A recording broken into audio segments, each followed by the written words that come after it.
"Thou art correct, my lady," Zoe was telling Artie. "He appears quite eager and dedicated." Artemis, to her credit, didn't seem to be gloating, but looked decidedly smug in Harry's opinion. He approached them, and grinned. "Miss Zoe's awesome," he told Artie. The goddess of the hunt turned from smug to amused. "You liked your lesson, then? Will you continue them?" Harry nodded eagerly. "For as long as Miss Zoe wants," he answered, suddenly feeling his nerves again. He looked plaintively at her. The hunter in question sighed. "Very well, we shall continue the lessons whenever there is time. Thanks, Miss Zoe."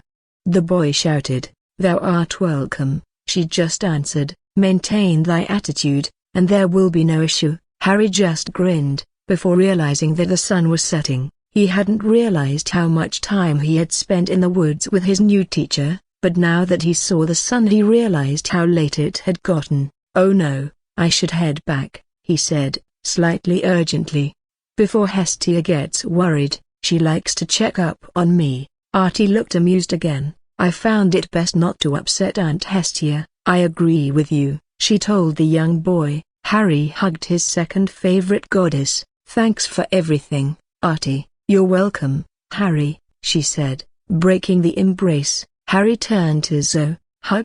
he asked. The huntress eyed him like she wanted to slit his throat. "I think not." Harry shrugged, grinning, and held out one hand. "Thanks, Miss Zoe." She shook her head, then clasped his hand. "Thou art welcome." Harry released the handshake, turned, and walked to the fire. "Doest thou not need transportation?" he heard Zoe ask. The boy shook his head, waved his hand at the campfire, and thought the special activation phrase Hestia had taught him. He should be careful with it. You never knew who was listening. The fire turned green. Harry turned around, waved at Artie and Zoe, then spun and stepped through the flames into the temple he now called home. He emerged from the fireplace, and set out to the kitchen, suddenly realizing that he was extremely hungry. He hadn't made it more than 10 steps, before the fire whooshed behind him. He turned, and raced to catch his all-time favorite goddess in a hug.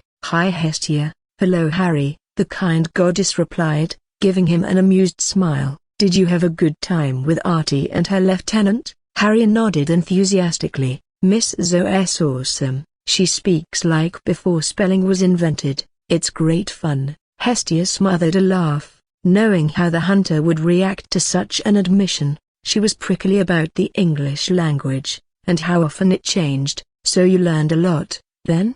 the goddess asked, changing the subject. Harry nodded again. "She taught me to put up a tent quicker than Artie's method," he said, "and she taught me a lot of new plants and trees and things. She said she'd keep teaching me as long as I kept working at it." "I am glad to hear it," Hestia said, her customary smile in place. Harry leaned in closer, as if divulging a secret. Hestia, curious, leaned in as well. "Miss Zoe's really pretty, too," he admitted, "but don't tell her I said that. She's a hunter and I'm not supposed to notice." He finished with his finger to his lips. Hestia smothered another laugh. "It'll be our secret," she promised. Harry stepped back, and was about to resume his way to the kitchen, when he stopped and looked at her. "You came in really quickly after I came back. Were you watching me?" Hestia just smiled gently. "I would be a poor goddess if I didn't keep an eye on my favorite mortal,"